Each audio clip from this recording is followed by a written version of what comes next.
What's up guys? Ngayon ay araw ng Martes.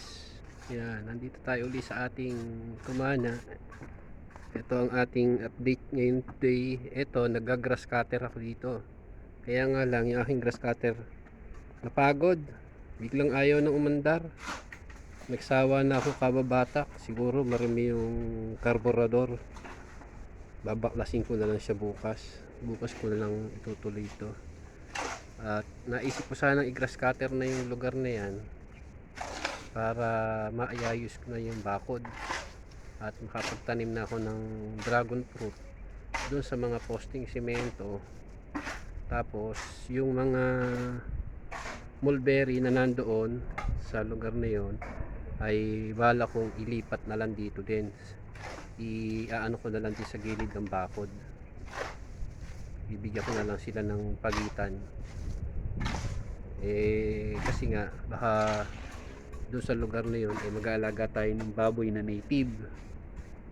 Siyempre kailangan maluwang yung kanilang space. Naisip ko tanggalin na lang yung mulberry doon at ililipat na lang dito sa gilid ng bakod na yan, saka dito sa gawin nito, sa bakod nito sa sakali. Ngayon ang update natin dito sa ating pool. Ayan, dito sa loob ay okay na siya, malinis na, konting linis na lang. Ayan, ayos na yung baitang niya. Kaya lang hindi pa dumarating yung order nating epoxy, yung pintura na may kulay. Ngayon dito naman yung hagdanan, ayan, naayos na nila sa salakuyan. Ayan si Francis. Ayan, ayan na yung baitang. Bukas, ayan, matatapos na to bukas. Sa bali, tumakso tayo sa dito. Dahil kumbaga magiging niya, ito na po.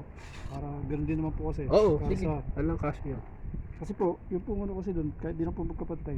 Kung magka-floor pa po tayo dito, may iwan po kasi. Tama lang, sige. Magpa-flooring pa tayo dyan kaya aangat pa tayo dyan ng dos kaya tama lang yung taas niya. Ito tatanggalin na lang to, di ba? Opo.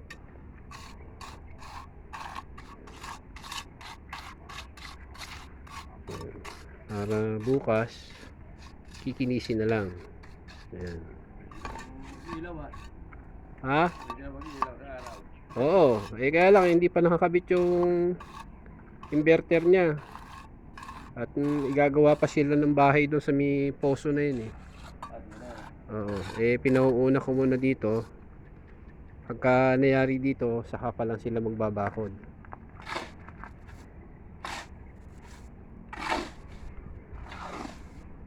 Konting ano pa, konting kembot-kembot pa.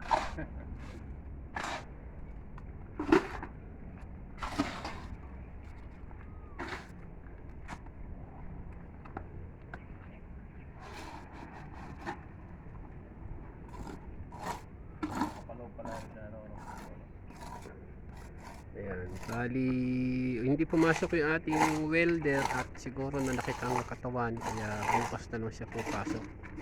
Kaya dito wala tayong nagalaw dyan, kaya dito lang tayo nag-concentrate ngayon sa hagdanan dito sa labas. Shoutout kay Ate Tess, saka kay Kuya Ray, yung aking the best na viewer, yung dalawa. At sana'y lagi kayong mag-iingat.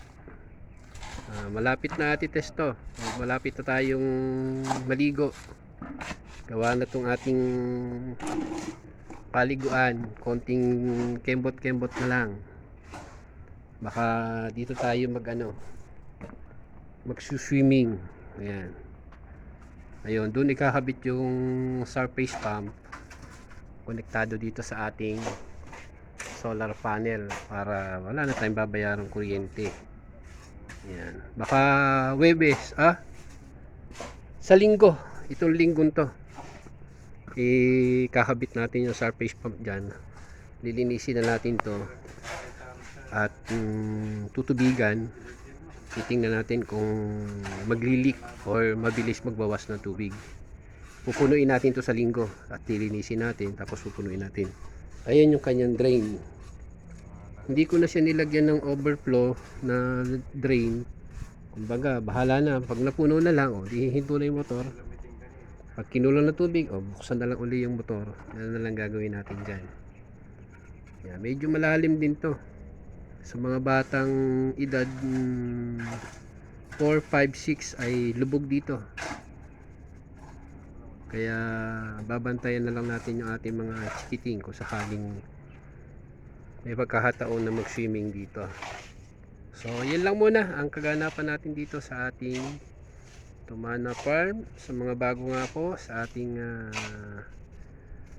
page ay paki-subscribe na lang po para updated po kayo sa aming mga video na nagaganap po dito sa amin sa Tumana Farm Luis TV Vlog. Bye bye, salamat po, ingat.